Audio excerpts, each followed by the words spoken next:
Any idea?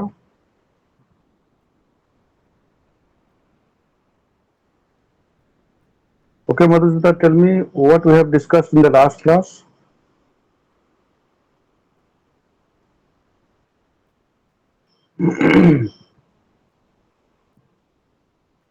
Hello.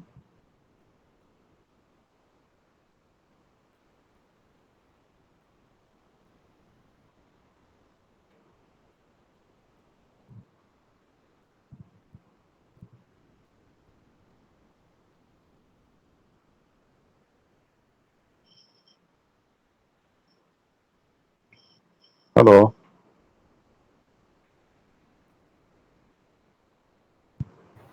Yes, sir. Yes, tell me what all we have discussed in the last class. So in the last class, we have discussed uh, regarding uh, objectives and its Hmm. basic aspects, Hmm. and then we have discussed about what do we mean by profitability, the term basically, Hmm. and then techniques of financial management. We have just written the points, 12 points, 12 to 13 points were there. So going by your syllabus, in Unit 1, okay, that is Introduction to Financial Management, we have already covered meaning and definition of financial management, importance of financial management, financial decisions, objective of financial management. All these things we have already discussed. Have we discussed or not?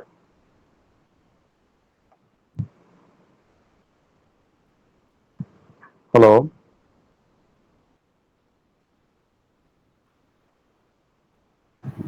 Yes, sir. What I was telling that from your syllabus, we have already discussed the meaning and definition of financial management, importance of financial management, financial decisions, Yes. objectives of financial management. These things we have already discussed. Yes, sir. And even scope of financial management. Yes, so you should remember all these things. You should study again and again, memorize them. Now, the material that ma'am had sent, one PDF format material or book, that is there with you.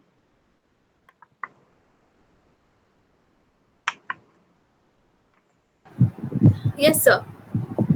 So, can you open page number 14 of that PDF? The topic is today we will be covering financial planning. Yes, sir. So, please open that page. Yes, sir. Open.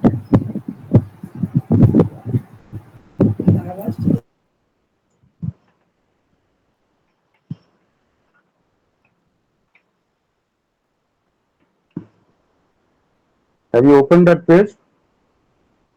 Yes, sir. Page number 14. So, what do you mean by financial planning? Madhusmita, tell me.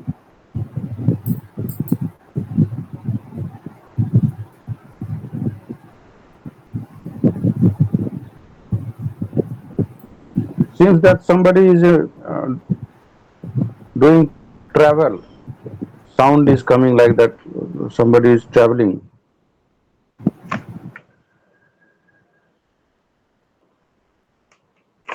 Okay, tell No, me. sir. It's actually because of the table fan. Oh, Yes, sir. hmm. Yeah, tell me. What do you understand from financial planning? So how I have to मतलब किस तरह से funds को कहाँ से funds इकट्ठा करना है एंड किस तरह से उसको यूटिलाइज करना है या फिर इन्वेस्ट करना है उसके मैनेजमेंट को ही बेसिकली प्लानिंग कहते हैं financial planning. Okay, let's see what the material is saying. Financial planning is deciding in advance the course or line of action for which the future with respect to the financial management of a concern. It includes estimating the amount of funds to be raised, and number two, determining the forms and proportionate amount of the securities to be issued for raising the capital. तो आपको advance में estimate करना होगा कि organisation में कितना fund चाहिए और साथ ही साथ उसको रेज करने के लिए कितना सिक्योरिटीज इशू किया जाएगा। इसका डेफिनेशन दिया हुआ है, फाइनेंशियल प्लान में be defined as the plan which properly estimates the amount of funds required. आपको जितने की जरूरत है उतना ही आप लोन लीजिएगा मार्केट से, ज्यादा लीजिएगा? सर जितने की रिक्वायरमेंट होगी उतना ही लीजिएगा, क्योंकि ज्यादा लेने से फिर लोन तो चुकाना भी होगा ना। हाँ हाँ सर। बिजनेस के ऊपर एक बर्डन हो जाएगा, लायबिलिटी ज्यादा हो जाएगा, तो लायबिलिटी ज्यादा हो जाएगा तो आपका प्रॉफिटेबिलिटी उससे इफेक्ट होगा। इसलिए सबसे पहले आपको एडवांस में एस्टिमेट करना होगा। साथ ही साथ proportion of debt and equity, what do you mean by debt and equity? Sir जैसे कि इक्विटी आपने बोला था कि like shared capital and debt, मतलब तो मतलब कर्ज ऐसे जनरली देखा जाए तो जो लोन लेते हैं basically। हाँ जी, तो वही है। अब मान लीजिए इक्विटी और से सर आप जैसे कि मैं इस नोट्स से जब पढ़ रही थी तो फिर एक वर्ड था लाइक डिबेंचर, एक वर्ड आया था सर, उसका मतलब क्या होता है? जैसे शेयर होता है, शेयर क्या होता है पहले बताइए? नहीं आइडिया है sir. Shares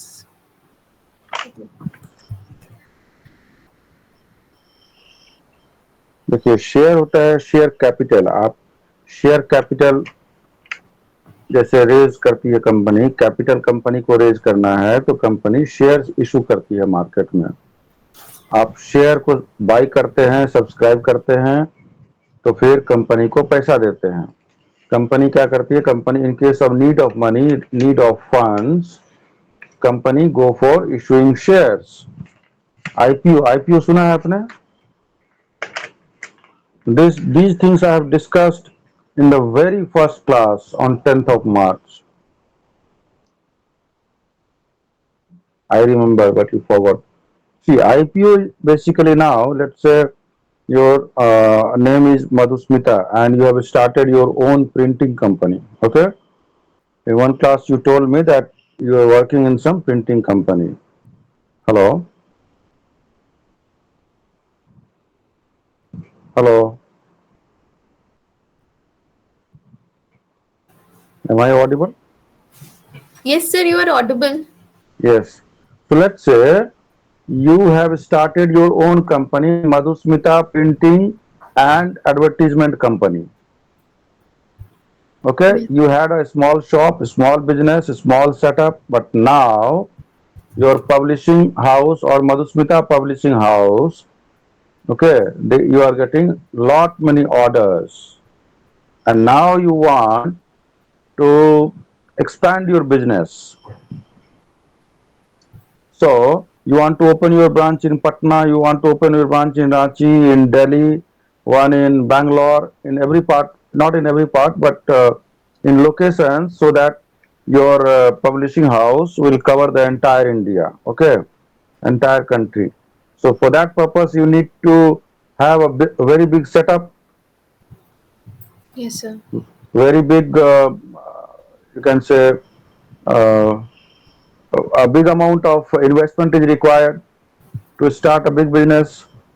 So now you are in need of capital. So you were in the business for last say 15 years or 20 years.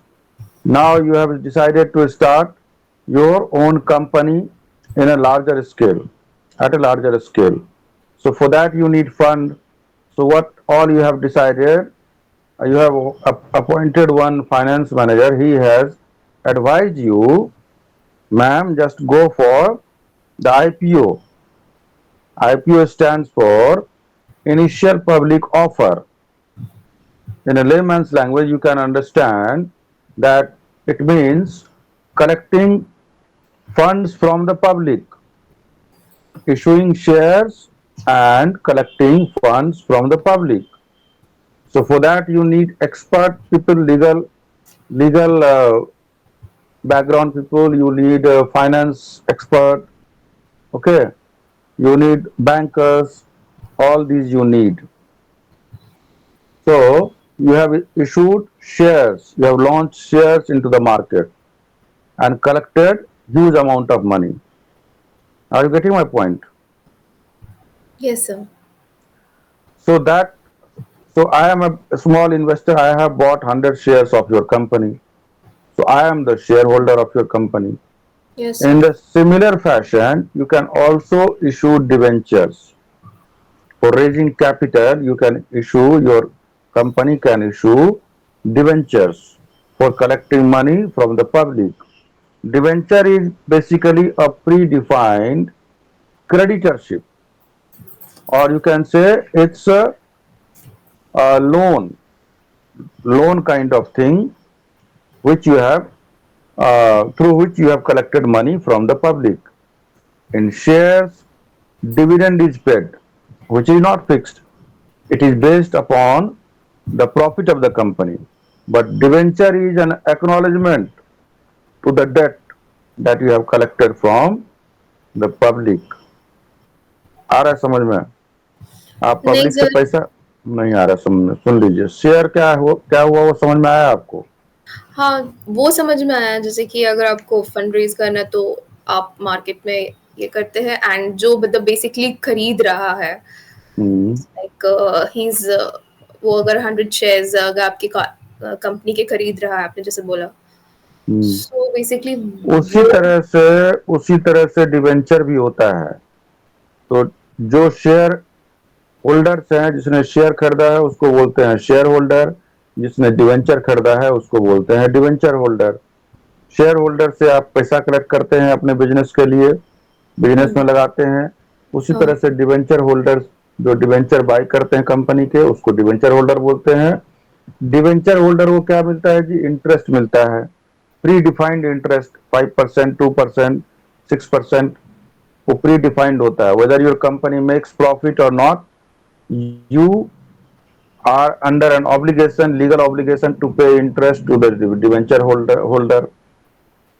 You are under an obligation to pay him interest as well as the principal amount at a specified date. तो उसमें specified date रहता है कि इतना तारीख को इतना percent के हिसाब से आपको मिलेगा। And it's a kind of debt instrument. You are acknowledging, आप एक एक्नोलॉजमेंट देते हैं पब्लिक को जो आपके डिवेंचर लेते हैं कि भाई इतना परसेंट के रेट से हमने डिवेंचर इशू किया, आपने लिया है, आपको इतना तारीख को इतने साल के बाद, 6 महीने बाद, 1 साल के बाद या 4 साल के बाद आपको हम इस परसेंट से पैसा देंगे, प्रिंसिपल के भी पेमेंट करेंगे। कंपनी जब अभी आया समझ में? हाँ सर।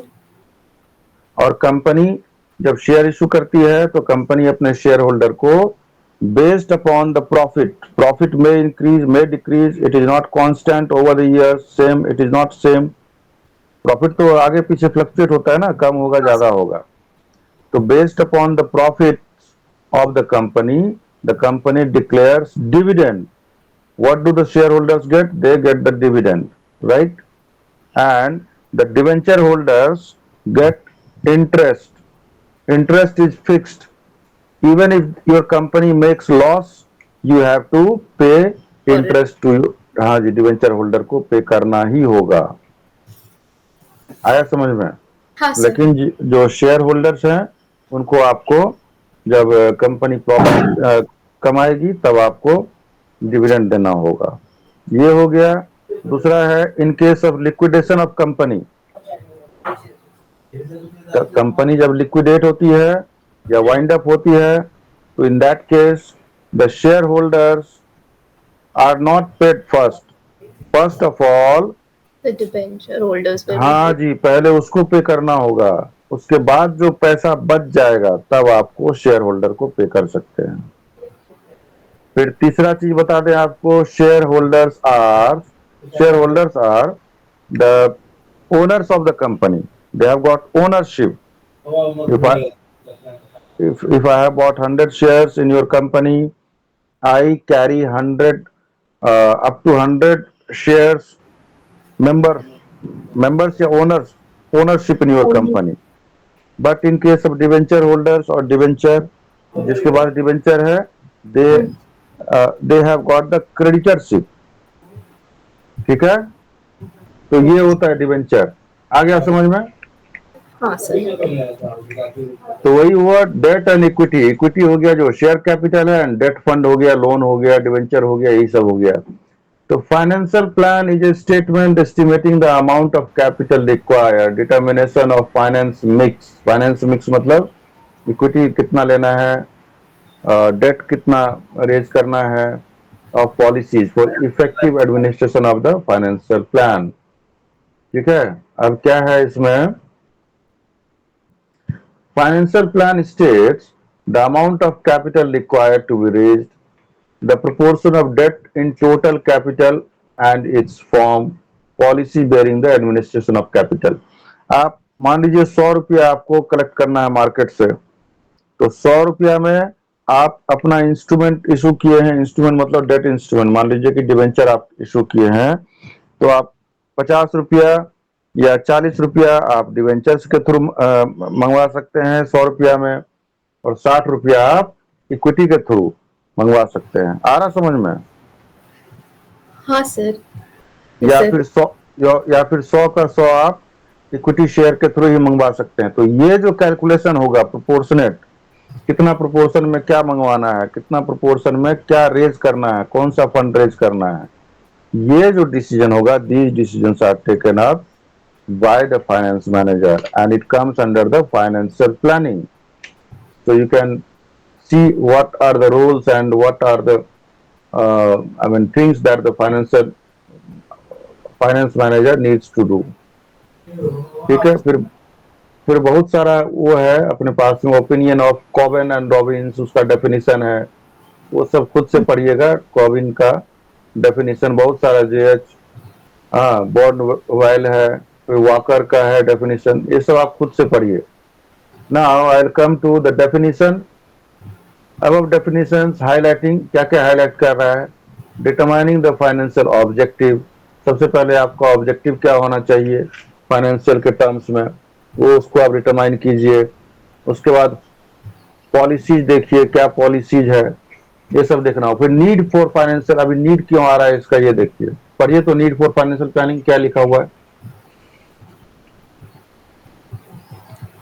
सर शुरू से कि सिर्फ पॉइंट्स? नहीं, नीड फॉर फाइनेंशियल प्लानिंग ये हेडिंग है। सर उसमें लाइक, ओके सर ठीक है, many technically sound and economically viable industrial projects have failed simply because of poor financial planning। Thus फिर it is, yes sir, पढ़िए। thus it is an essential tool for any business undertaking। Okay, next. Financial planning is needed not only in the case of enterprises proposed to the setup, but is equally needed for ongoing enterprises as well। आगे बढ़िए, पढ़ते जाइए। The need for financial planning arises from the following reasons। Good financial planning would ensure liquidity throughout the year। Second, would bring to light the surplus of funds available for expansion। Third, ठीक है, would contribute to the rational utilization of the available sources to get the maximum benefit। Fourth, अब देखिए, हाँ yes, पढ़िए वो would make में things easy for the management team to function smoothly। देखिए क्या है, technically sound and economically viable industrial projects have failed simply because of poor financial planning. बहुत सारा ऐसा ऑर्गेनाइजेशन है तो सारा फेल हुआ। आपको एक नहीं कई एग्जाम्पल है, बाइजू का एग्जाम्पल मैं बार बार देता हूँ, number 1। Then there was a company Jet Airways, Naresh Goyal is in jail, you know or not, you have heard about Naresh Goyal? No sir, but Jet Airways के बारे में सुना है। जेट एयरवेज से आपने ट्रेवल भी किया होगा कभी, है ना? तो जेट एयरवेज उसने सहारा को भी खरीद लिया था। Now he is in jail and for the last 5 years I guess he is in jail. And there are several other company, Vijay Mallya's क्या नाम था जिस Kingfisher. Apart from that, many organizations are there. Satyam has also failed. Satyam was used to be a company. There was a time when anybody who was doing any course in IT, engineering, BSc IT or whatever it is, MTech, BTech in IT, the dream company used to be Satyam. What he did, Ramalinga Raju, it was Hyderabad. Have you heard about Satyam company or not? No, sir. Satyam was a very big company, even bigger name than this TCS and Infosys. It used to be once. Like Ramalink, Mahendra Satyam. हाँ जी, Sir, Mahendra Satyam. नहीं नहीं, SATYM सत्यम। तो मैं आपको एक case बताता हूँ, ठीक है, प्रैक्टिकल। सत्यम बहुत बड़ी कंपनी थी आईटी की। जो भी कुछ करता था इंजीनियरिंग, पहले साउथ से कुछ भी कर लेता था, बैंगलोर से, चेन्नई से, उसको तुरंत हो जाता था। अभी थोड़ा टफ हो गया मार्केट, क्योंकि कंपनी भी बहुत है और इंस्टीट्यूट भी, इंजीनियरिंग करने वाले भी बहुत हो गए, ये सब करवाने वाले भी। तो उसमें क्या किया उसने, what he did, Ramalinga Raju was the founder, chairman of, or you can say the owner of the company. Company is not run by owned or not owned by one person, but still you can say major. He was the person who started that company. And in Satyam company, what happened? What he did? It was a wonderful company. It was the first company to be listed outside of the country. ठीक है, इतना वो blue chip company था। What he did? He formed another company named Metas. Satyam, write Satyam, and and below that you just write Metas. So what is Metas? Metas is the opposite of Satyam. SATYM, Satyam, MASATYM है, last में M है, M रख दिए last का, M, Metas, yes, हाँ sir. बस देख लिया आपने, मेतास आ गया। He formed another company named Metas, and the job of that company was to acquire uh, the infrastructure Yes. project. And what he used to do,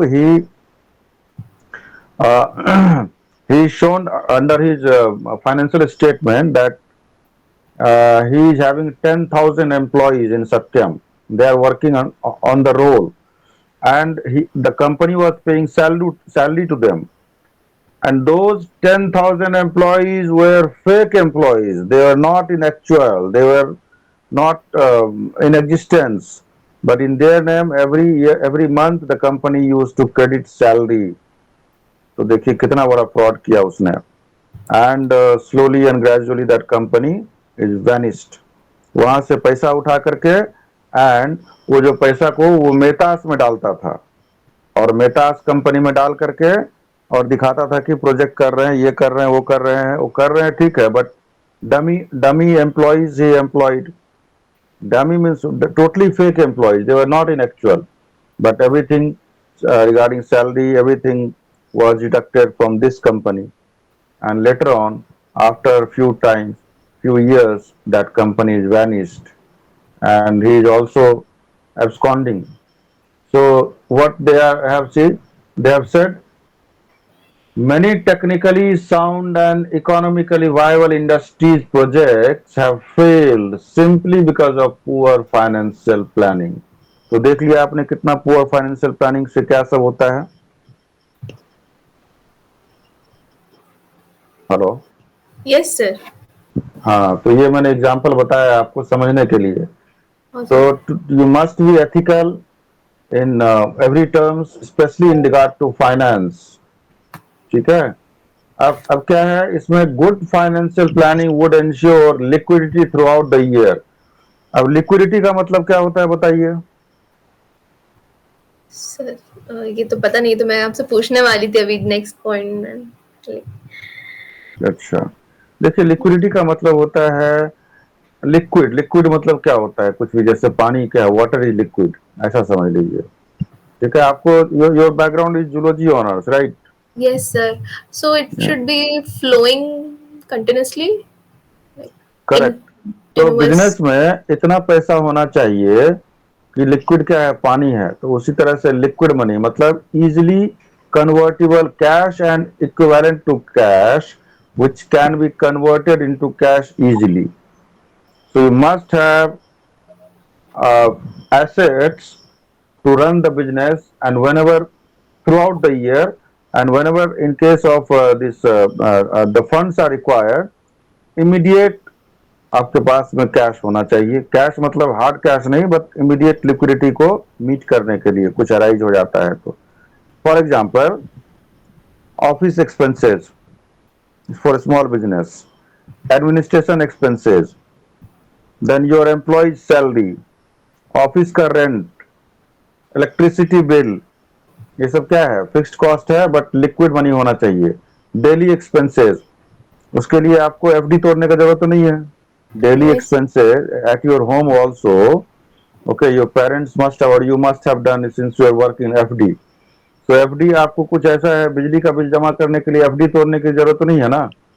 तो अगर FD तोड़ने की जरूरत पड़ रही है तो you have insufficient cash. It means you are bad in financial planning. आई बात समझ में? हाँ सर. तो आपका लिक्विडिटी मनी आपके पास इतना होना चाहिए कि आपके पास जो भी मैंने डे टू डे ऑपरेशन का जो एक्सपेंसेज है उसको मीट करने के लिए आपके पास थ्रू आउट द ईयर होना चाहिए. Would bring to light the surplus of funds available for expansion. आपके पास बिजनेस में जो सरप्लस ऑफ फंड्स है उसको बिजनेस को एक्सपैंड करने के लिए, ठीक है, वो आप यूज कर सकते हैं. Would contribute to the rational utilization of the available resources to get the maximum benefit. rational utilization मतलब समझ गए ना कि दिमाग लगा के यूज कीजिए फंड को to get the maximum benefit. I am telling you, let's say you are a student of MBA. Okay, let's say now currently there are so many facilities. Students study, they don't study under the table fan or fan. They have, in many families, students have their own room, their own table, their own AC is installed in their room. अभी ऐसा हो गया है. पहले के जमाने में लोग निकलते थे एक से एक पढ़ाई करके, लेकिन क्या था? Limited resources. तो अभी मैं बता रहा हूं, अभी आपको दिया मैंने नंबर, एक 1 2 3 नंबर दिया, 1 number, 2 number and 3 number. Now I have asked you to maximize these resources. 1 is resource, 2 is also a resource, and 3 is also a resource. So how would you maximize? How would you take the maximum benefit out of these 3 numbers? So one student answered, said, what I will do, whatever resources I have, I will sum all the numbers, like 1 plus 2 plus 3. How much? 3 plus 2, 5 plus 1, 6. So I have got 6 resources. ठीक है? कोई और बोला, और क्या करोगे भाई? तो 1 मल्टीप्लाइड बाई 2 मल्टीप्लाइड, उसको 3 से करेंगे तो 3 multiplied by 2, how much? 6 multiplied 6. उसको भी 6 आया और इसको भी 6 आया. एक तीसरा स्टूडेंट आया, बोला सर मेरे पास कुछ नहीं है, जो है यही है, लिमिटेड रिसोर्सेज. अब मैं क्या करूंगा सर? इसको मैं बताता हूं क्या करता हूं. जो है उसी को मैं यूज करूंगा. और कैसे करूंगा? मैं बता रहा हूं मैक्सिमम बेनिफिट कैसे लूंगा. 1 को स्क्वायर करूंगा, प्लस 2 को स्क्वायर करूंगा, प्लस 3 को स्क्वायर करूंगा. कितना हो जाएगा जी? 14. हाँ, 14 हो गया. और प्लस 1 15. 15. तो इसका स्कोर कितना हो गया? 15. और वो दोनों का स्कोर क्या हो गया? 6 रह गया. 6. तो मैक्सिमम यूटिलाइजेशन किया किसी ने? मैंने किया ना. जो करने वाला था कर लिया. मिनिमम रिसोर्सेज का मैक्सिमम यूटिलाइजेशन किया कि नहीं? हाँ सर. और कोई 6 में रह गया, कोई कितना ले आया? 15. तो अभी इसको ऐसे भी समझे, आपके इंस्टीट्यूट ने प्रोवाइड किया आपको जो भी लिमिटेड रिसोर्सेज है. Let's say online class is there, whatever books you are getting, okay, whatever fees they are charging, maybe very lesser amount, okay, whatever resources you are having. So as a bright student, as a diligent student, as a student of financial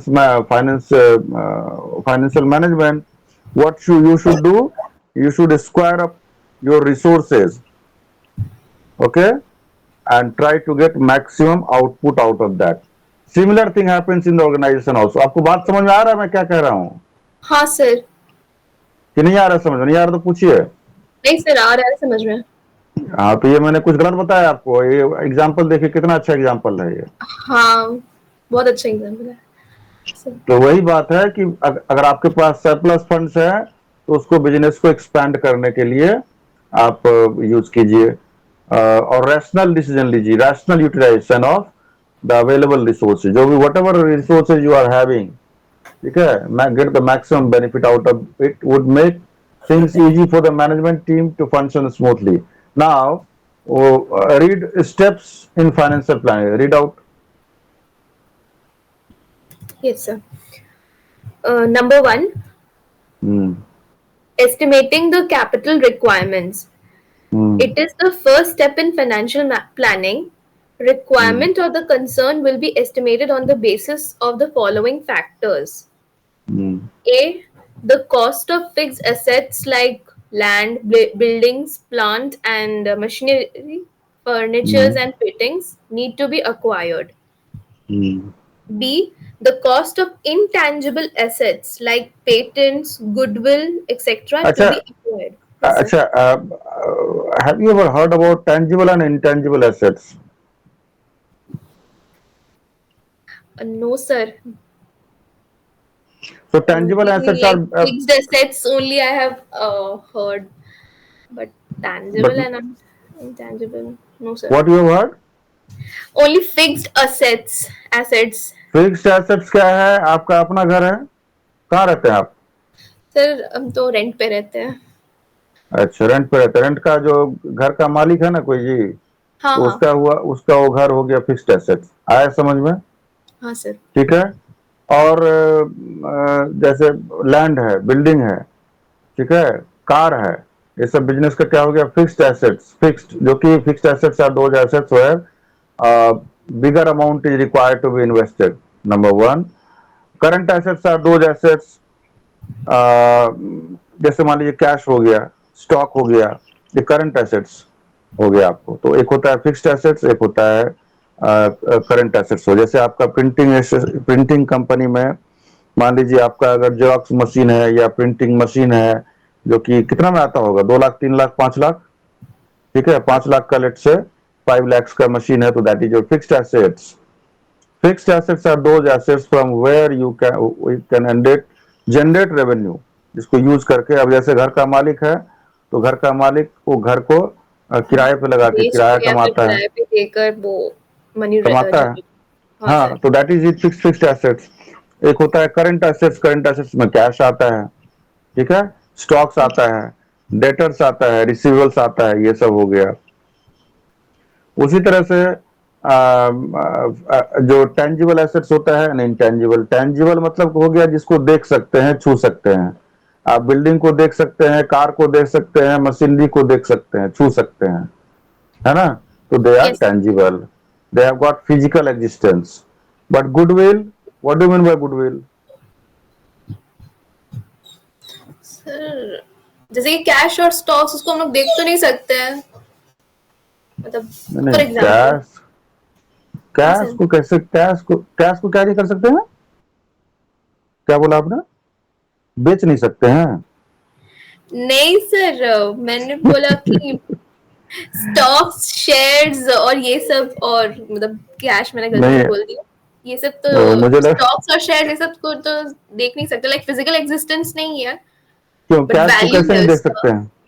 sir cash को stocks, आप मुझे सौ shares. रुपया दीजिएगा तो आप नहीं देखिएगा कि 100 रुपया दे रहा हूं मैं सर को। नहीं सर, कैश मैंने आप गलती से कह दिया। एक्चुअली स्टॉक्स और शेयर्स मैं बोल रही थी। हाँ, तो स्टॉक्स देखिए, स्टॉक्स क्यों नहीं देख सकते हैं आप? मान लीजिए आपका प्रिंटिंग वो है, बिजनेस है, प्रिंटिंग हाउस या पब्लिशिंग हाउस है, आप बुक छापते हैं, तो बुक आप देख नहीं सकते हैं क्या? Your product is book, you can see. See, intangible assets are basically those assets which cannot be seen, which cannot be touched. Goodwill. Let's say Madhusmita Publishing House is a very big brand. They are publishing the book for the writers. I have written a book, okay, and you have got a very good distribution market in the presence in Eastern India, okay, and my books are in demand. I am a very known, for example, I am a very known teacher, right? or lecturer, whatever you say, in MBA colleges, and I teach in 3 to 5 colleges, right? And many students are in demand of my book, my concept, my language of the book. So I have approached you to publish one book for me. I have written. Now, what I have done, I have. Why should I go for you, for your publishing house? Because your publishing house publishes a good book, authentic book, ठीक है, और उसका page अच्छा होता है, quality अच्छा होता है, प्रिंटिंग अच्छा होता है, उसका डिस्ट्रीब्यूशन का चैनल अच्छा है, उसका गुडविल है। आ रहा है समझ में? हाँ सर। गुडविल मतलब वो brand value, you can say brand value, value in the market, brand value in the market. Tatas have got a very big name. Why? हाँ, अगर मैं भी रख लूं अपने नाम में टाटा, तो क्या मैं भी हो जाऊंगा वैसा? नहीं। तो वो नाम बनाना पड़ता है, नाम कमाना पड़ता है। आप देखिएगा जमशेदपुर में when marriage function is there at home, people prefer to go to Chhagan Lal Dayal ji. Many people, they don't prefer Tanishq or Reliance Jewels. Where do they go? They go to Chhagan Lal Dayal ji. Why? They have created their own name, goodwill, name and fame. Understood or yes not? Yes sir. है ना? पंखा लेना है तो उषा का लेना है। पहले लोग हाँ बोलता था ना, उषा उषा पंखा, उषा फैन। उषा। क्यों? यस उसने सर। अपना नाम बनाया है। रेडियो लेना है तो फिलिप्स का लेना है। So that is goodwill. Okay. Now, goodwill is there. Copyright. If I write a book, or anybody copies my any contents of my book, I can file suit against him under the copyright. ये सब चीज को हम देख नहीं सकते हैं, छू नहीं सकते हैं, लेकिन महसूस कर सकते हैं. So that is intangible assets. Next point is the amount required to be invested in current assets like stock of raw material. आपका जो raw material का जो stock है, ठीक है, उसको आप जो है सो करंट एसेट्स में कितना इन्वेस्ट करना है, कितना करंट एसेट्स रखना है, रॉ मटेरियल रखना है, ये आपको डिसाइड करना होगा. स्टोर में फिनिश्ड गुड्स में कितना करना होगा. सन्डी debtors means सन्डी, what do you mean bye सन्डी debtors? So basically the customer. हाँ, कस्टमर, बस ठीक है, बस उतना ही याद रखिए. कस्टमर जिसको हमने माल बेचा है और जहां से पैसा आएगा वही हो गया सन्डी डेटर्स. सन्डी क्रेडिटर्स कौन हो गया? So supplier. हाँ, वेरी गुड. जहां से हमने माल रॉ मटेरियल खरीदा है, there are suppliers and I need to pay them, so that is creditors. That is current liability. Creditors is sundry creditors is our current liability and sundry debtors is our what? Current assets. The cost of promotion and the cost of financing. Promotion, business को promote भी करना पड़ता है जी, ठीक है. टाटा चाय है, टाटा चाय, टाटा टी है ना, it's a very big name, but ताजा ने ऐसा प्रमोट किया, ताजा ताजा टी इज देयर, ताजा चाय है ना, चाय पत्ती आता है, तो ताजा ने भी अपना नाम बनाया. अच्छा, बहुत लोग टाटा नहीं पीते हैं, वो ताजा पीते हैं. लेकिन नमक जब लेना होता है लोगों को, तो किसका लेते हैं? टाटा का नमक. बोले अन्नपूर्णा नमक भी है, आशीर्वाद नमक भी है. जमशेदपुर में किसका दूध लेता है लोग? सुधा का लेता है ना. सर अमूल। अमूल आप लेते हैं अमूल का, लेकिन जो मैक्सिमम परसेंटेज ऑफ कस्टमर्स, अभी भी है, सदाई है. more than 90% people buy Sudha milk. Why? It has created its brand value, its goodwill, its name. What I was discussing, what was the topic actually? No, what is the cost of the amount required to? Cost of हाँ, promotion. हाँ जी, promotion. तो उसने इतना promotion किया है अपने चीज का कि उसके आगे पीछे अमूल, जबकि अमूल कितना बड़ा ब्रांड है गुजरात में. गुजरात में नहीं, एंटायर नेशन. अमूल जो है वो पूरे देश में चलता है और इतना परिचित है सब. Sudha is not known in south, Sudha is not known in many part of the country, but Yes. Amul is known everywhere in every part of the country. Still in Jamshedpur, people when they want to buy gold, they go to gold jewelry, they prefer to go to Chhagan Lal Dayal ji.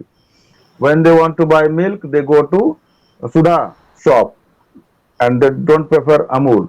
ठीक है. So this is what the promotional activity. जैसा promotion किया है, ऐसा बनाया है अपना नाम को कि लोगों के मन में वही आ गया है. फिर determination of the form and proportionate amount of securities to be issued. पढ़िए इसको, you read. The second step in financial planning is the determination of the firms and the proportion of the various securities to be issued by the concern for raising capital. तो क्या सब है उसका financial planning के लिए determination the forms, किस किस form में होना चाहिए, क्या क्या फॉर्मेट होना चाहिए, फिर अदर स्टेप पढ़िए. First, projection of financial statements. Second, determination of funds needed. Third, forecast the availability of funds. Third, establish and maintain system of control. Then fifth, develop procedures. Sixth, establishment of performance-based management compensation system. तो अभी ऐसा बता रहा है कि other step में क्या सब लेना है आपको. प्रोजेक्शन ऑफ फाइनेंशियल, जो कंपनी का, अगर आप जैसे ये बिजनेस कर रहे हैं, बिजनेस को एक्सपैंड करना है, बिजनेस को या कोई यूनिट को क्लोज भी करना, ऐसा भी हो सकता है ना. मान लीजिए आपका एक पब्लिशिंग हाउस आपका है, आपका एक यूनिट है सपोज कि लेट्स से रांची में है, and that is not functioning very well, that is not profitable, okay, that is loss making unit.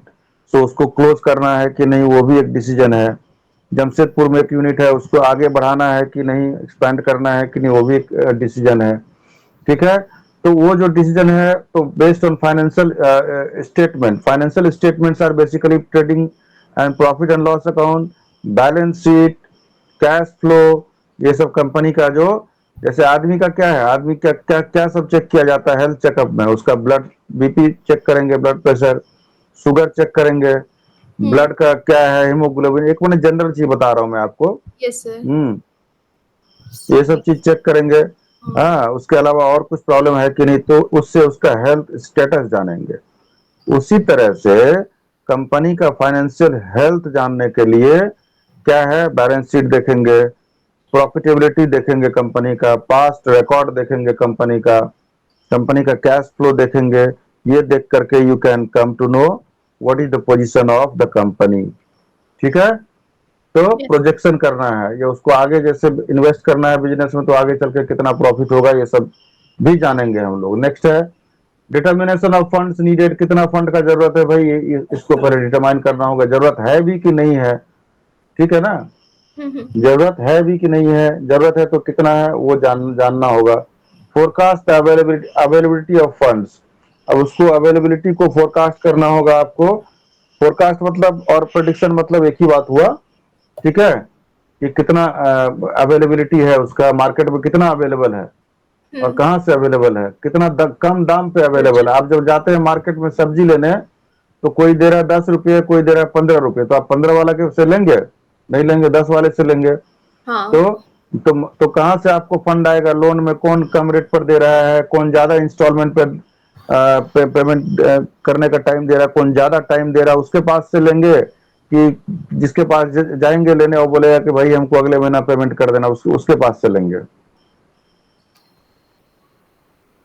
Sir installments में हाँ सर, एक इकट्ठा अगर मेरे को पेमेंट करने का रहता तब तो फिर मैं क्यों ही लेती, और मेरे को अगर इंस्टॉलमेंट्स में, और फिर मुझे देखना पड़ेगा ना कि कहाँ पे कितना रेट ऑफ इंटरेस्ट में, और जैसे कि आपने बोला था कि क्रेडिट पीरियड, वो क्या, वो उस चीज को देखना होगा.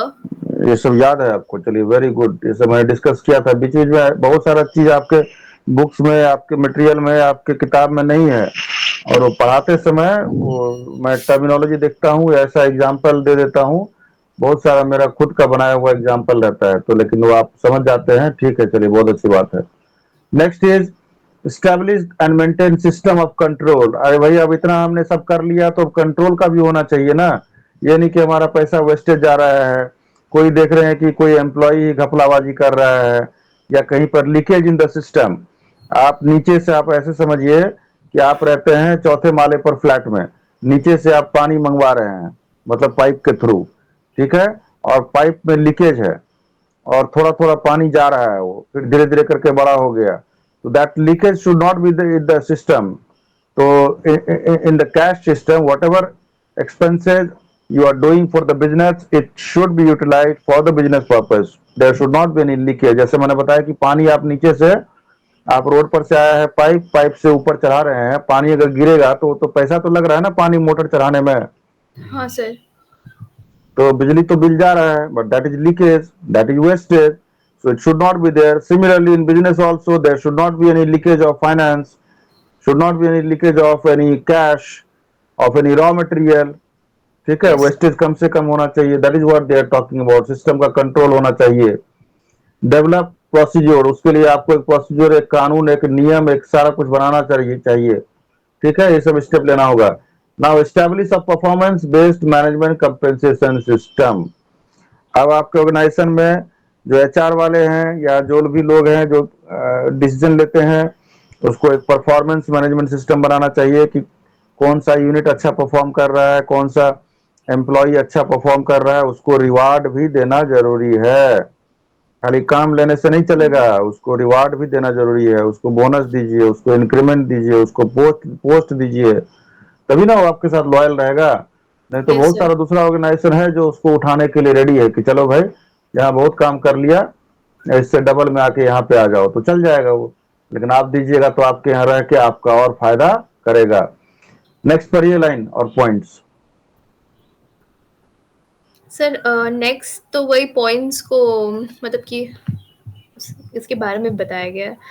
ठीक है। The financial planning process can be broken down into 6 major steps.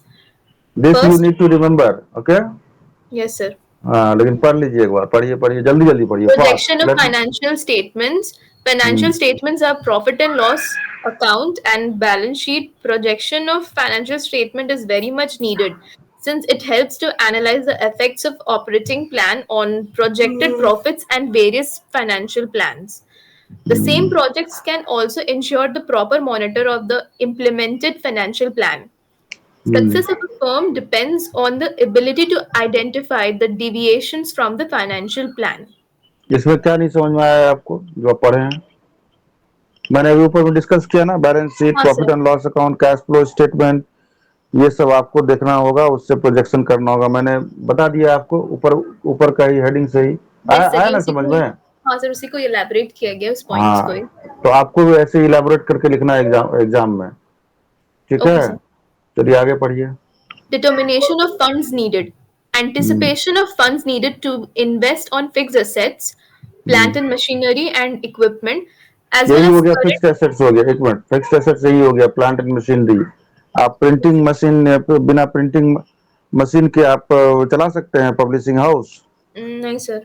नहीं चला सकते, वही मेन चीज हुआ। और उसके अब उसका इन्वेस्टमेंट उसके लिए 10 लाख 15 लाख, जो बड़ा पब्लिशिंग हाउस है उतना होता होगा खर्चा में भी, है ना, हैवी मशीनरी है, तो दैट हाँ is your sir. Fixed assets. ठीक है, आगे पढ़िए।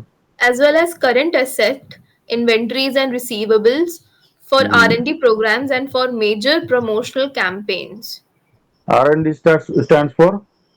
Research and development. हाँ, जैसे आप पब्लिशिंग हाउस खोले हैं तो उसमें आपको रिसर्च भी करना होगा कि बुक का कवर कैसा होना चाहिए, पेज कैसा होना चाहिए, कैसा वाला अट्रैक्टिव लगेगा देखने में, कैसा लिखावट देखने में अच्छा लगेगा, सब होता है ना, हाँ सर, तो वो किस टाइप रिसर्च। की बाइंडिंग आप करेंगे। हाँ, हाँ अब सर।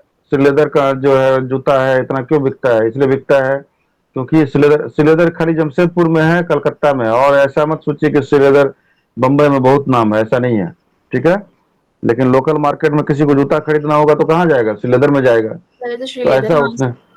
और लेकिन श्रीलेदर क्या है कि वो अपना बहुत वो रिसर्च में भी करता है कि फैशनेबल जूता निकालता है, कभी कुछ निकालता है, तो वो आदमी को अट्रैक्टिव लगता है लोकल में भी। So that is research and development, that is also one of the department where you need to invest fund because competition is too high in the market. Next. Third, forecast the ability of funds. The required funds may be generated from two sources, internal and external sources. This step involves estimation of funds to be generated internally, which automatically identifies the amount of funds to be raised from outside. इसमें क्या नहीं आया समझ में? To sir sources से, इसमें, internal and हाँ, external. Internal external sources है।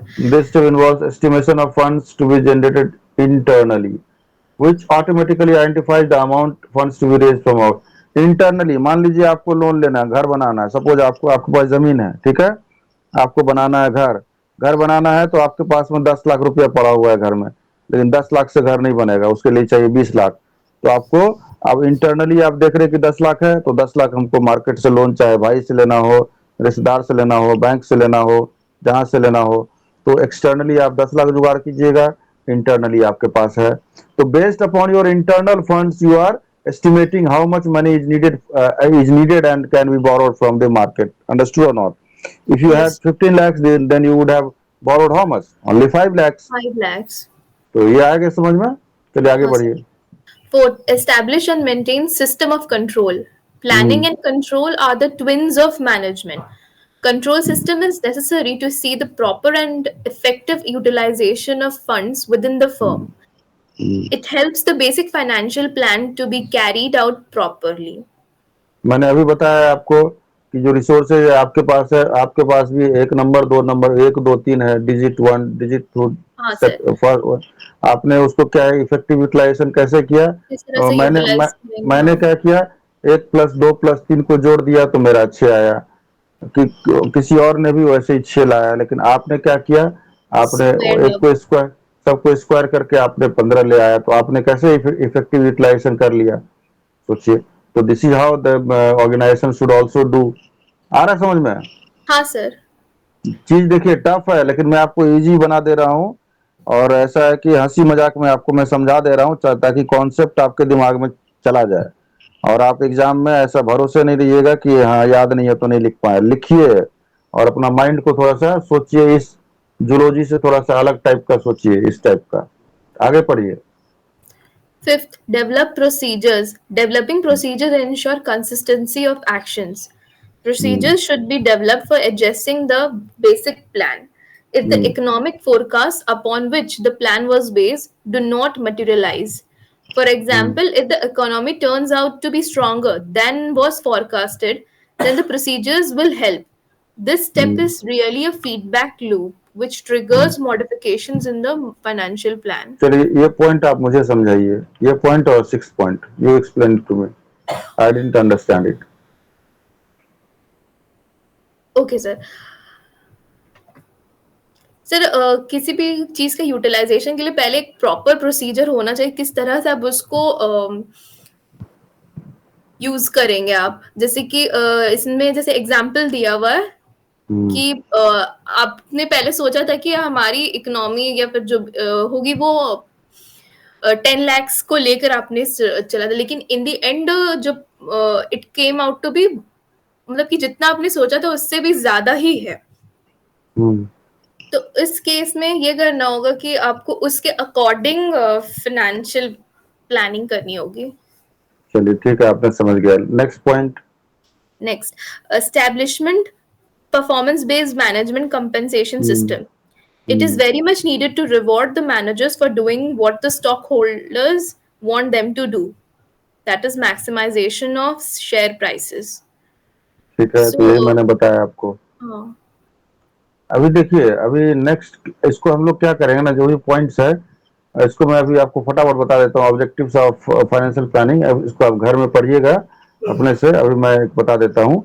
और नेक्स्ट क्लास में हम लोग कुछ सम भी करेंगे, some question, okay sir.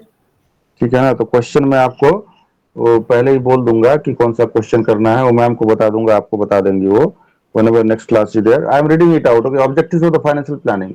Ensure the availability of sufficient fund. सबसे पहले कि आपको देखना होगा कि हमारे पास में जो अवेलेबल फंड्स है वो सफिशिएंट है कि नहीं, क्योंकि फिर आप प्लान करने के लिए मार्केट जा रहे हैं, आप सब्जी खरीदने के लिए, हाँ, आपके पेरेंट्स ने दे दिया, मम्मी ने दे दिया है कि 100 रुपये का सब्जी ले आना, और पॉकेट में है आपका 30 रुपया, तो ले आइएगा आप 100 रुपये का सब्जी, नहीं, नहीं नहीं सर. लाइएगा, 30 रुपया का आएगा।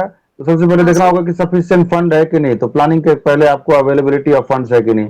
Balance of risk and cost, while raising the required funds there is a need to balance risk and cost to protect the investor, अभी आप जो फंड जो आप ला रहे हैं, जैसे मैंने बोला कि डिबेंचर के थ्रू ला रहे हैं, लोन के थ्रू, आप ऐसे बैंक से लोन लेने गए, उसने 8% दिया, 8% पे दिया लोन आपको, आप किसी डीसीबी बैंक में गए आप, ठीक है, या मान लीजिए XYZ कोई बैंक में गए, वहां उसने बोला कि 6.5% में देंगे आपको, तो आपको ये भी देखना होगा रेट ऑफ इंटरेस्ट कितना है, टर्म्स ऑफ पेमेंट क्या है, जो उसका मॉर्गेज जो एसेट्स का जो मतलब जो मांग रहा है मॉर्गेज रखने के लिए वो क्या मांग रहा है, गारंटी क्या मांग रहा है, कौन बैंक कुछ सस्ता तो नहीं दे रहा है, तो वो भी देखना होगा आपको, ताकि जो क्या है while raising the fund cost, fund को रेज करने का जो कॉस्ट है हमारा, वो कॉस्ट कितना हो रहा है अपना, वो कॉस्ट आपको देखना होगा.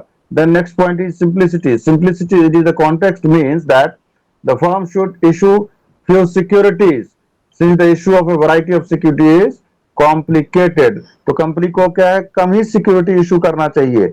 अभी जैसे बॉन्ड फंड बॉन्ड निकाल रही है कंपनी, कंपनी अपना शेयर निकाल रही है, कंपनी डिवेंचर निकाल रही है, इस तरह से 50 तरह का चीज तो नहीं जाना चाहिए. कोई बहुत कम ही लिमिटेड चीज, जैसे कि reading too many books will not fetch you very good marks. What will fetch you very good marks? Reading few books, but few books should be read many times. Understood? Yes, sir. कम ही किताब पढ़िए, कम ही material पढ़िए, लेकिन उसको बार बार पढ़िए तो उसका concept आपके मैंने पूरी तरह से घुस जाएगा दिमाग में. लेकिन आप 50 बुक पढ़ रहे हैं, ये भी पढ़ लियो, कॉन्सेप्ट ही नहीं घुसा तो क्या फायदा. तो उसी तरह से कंपनी को भी अपना रेस्ट्रिक्शन डालना चाहिए, बहुत सारा सिक्योरिटी इशू करने के बजाय कम पे करना चाहिए, कम ही करना. Simplicity in this context means that the firm should issue few signatures. Flexibility. Flexibility means that the plan should be flexible enough to adjust according to the changing of condition. ठीक है, ऐसा होना चाहिए कि जो कंडीशन अगर change हो, economic condition change होता है या मार्केट कंडीशन, तो उसके अकॉर्डिंग हमारा जो प्लान भी चेंज हो जाए, ऐसा होना चाहिए. Flexibility. Liquidity. Liquidity means the ability of an enterprise to honour the currently maturity obligation. आपने किसी को चेक इशू किया है और चेक हो गया bounce. Madhusmita company publishing house has issued one check to me, and when I deposited that check into my bank, that check has bounced. So your reputation is what? आपका reputation क्या हुआ, down हुआ कि अच्छा रह गया कि बढ़ से गया? डाउन होगा. डाउन होगा ना. तो वो भी हाँ. देखना चाहिए आपको, लिक्विडिटी है कि नहीं आपके पास में, जो है पैसा उतना पैसा से ही करना चाहिए काम. Optimum use. ऑप्टिमम यूटिलाइजेशन मैंने बताया. The financial plan should ensure the sufficient funds only for genuine needs. आपके पास पैसा है 1000 रुपया, तो उसको जो जेन्युइन नीड्स है, जैसे मैंने एग्जांपल दिया था एक दिन कि आप 100 रुपया आपको है, आपके फादर ने दिया है, जाओ मार्केट से क्या करोगी. मैंने एक हामिद का स्टोरी सुनाया था. Yes sir. वो स्टोरी में क्या था, उस छोटे बच्चे में भी एक फाइनेंस मैनेजर का दिमाग है उसमें. आपको मैंने 100 रुपया में बोला था क्या कीजिएगा, तो आपने जो किया था वो क्या है, एक ऑप्टिमम यूटिलाइजेशन करना है उसको. ठीक है, जो जेन्युइन नीड्स है उस पर खर्च करना है. ये नहीं कि कुछ पैसा मिला तो जाकर के, जो जेन्युइन नीड्स नहीं है. कोई घर में बीमार है, ठीक है, और आपके पास 5000 रुपया है, उसको इलाज कराना जेन्युइन नीड्स है कि 5000 रुपया का जाकर के पार्टी करना जेन्युइन नीड्स है दोस्तों के साथ? सर इलाज और मेडिसिन्स उसके तो लिए. फिर तो you can decide which is genuine. Economy. The main objective of the financial manager is to raise funds at least cost. Least cost पे आपको जो कम से कम दाम पर में उसको आप मंगवाइए. So now with this we are ending this session. Next you should read this in detail. You should read on your own, and the capitalization you will read in the next class. I will ask question from capitalization. Number one, this is assignment number one. Then let's see what is there. One sum is there that you should also do. Then over capitalization you will be doing. ठीक है, ये आप पढ़िएगा, जो हाँ पढ़ लीजिएगा जितना पढ़ सकते हैं. उसके बाद हम भी देखते हैं कितना करा सकते हैं. ठीक है, syllabus is very vast. Okay, thank you. You may leave the class because I have got another class. Okay sir, thank you. Okay, bye.